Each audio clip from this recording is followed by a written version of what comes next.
In our last video, we set up this low-pass filter circuit with a function generator set as our source at 50 hertz sine wave, 2 volts peak to peak, going into a 1.4984 kilo ohm measured resistor and a 0.101 microfarad capacitor.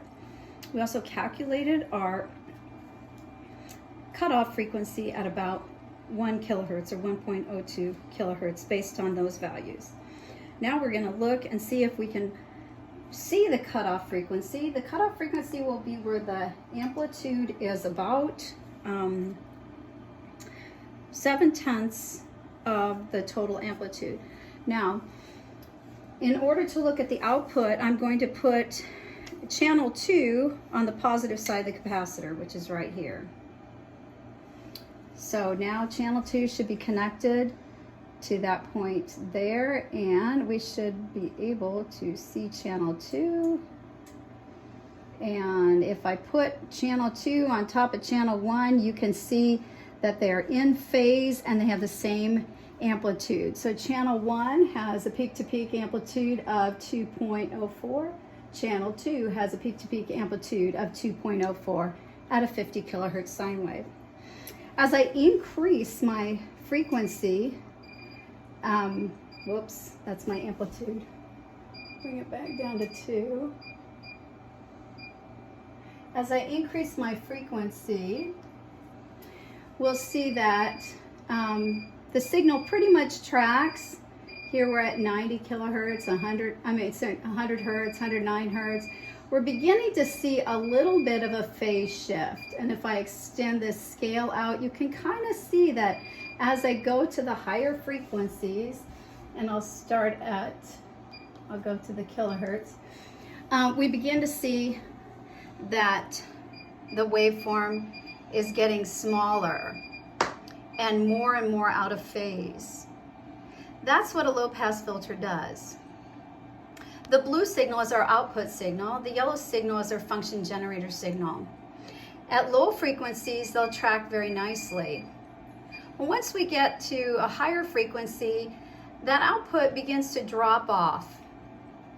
The cutoff frequency, or f sub c, is at the 3 dB point of the input amplitude.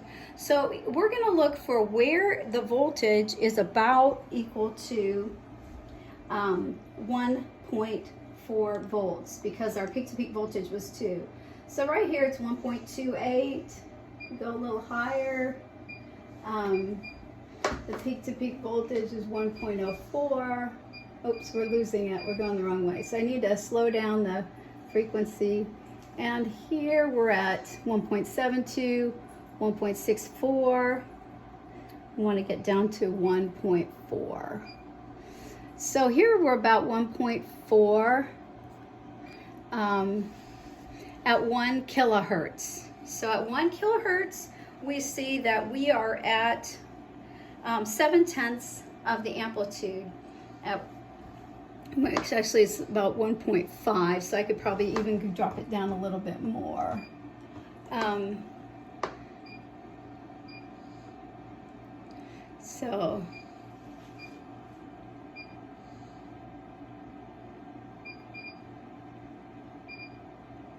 Okay, here we go. At 1.1 kilohertz, we're about at a peak-to-peak voltage of 1.44 volts. So that tells us our FC is about 1 kilohertz. Our theoretical was about 1.02, making a 2% difference. Now what we're going to do is we're going to fill out a table for various frequencies. And I chose the frequencies 50, 100, 1 kilohertz, 10 kilohertz, and 100 kilohertz. We've already looked at 50, but let's look at it again. We'll start at 50 hertz. We'll set it again. And we'll see here at 50 hertz, if I bring these two waveforms down and at the same point, I'll line them up together. We see that the input and the output voltage are exactly in phase and exactly the same amplitude.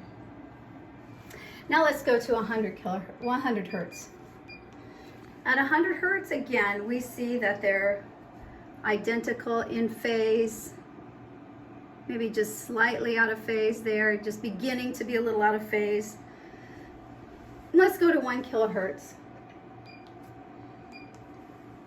Now here we're seeing the amplitude start to drop off. So if we look at our blue peak to peak, we see it's 1.52 volts. If we look at our phase difference, I have our phase difference here. It's about 120 microseconds. That's going to be our phase shift. Again, I go to 10 kilohertz. Now here I see a peak to peak voltage of only 280 millivolts and a phase shift, I can't even tell my phase shift of 23 microseconds. And finally, 100 kilohertz. Here I see a peak to peak of only 40 millivolts and a phase shift, almost not able to be detected, of phase shift of about 8 microseconds.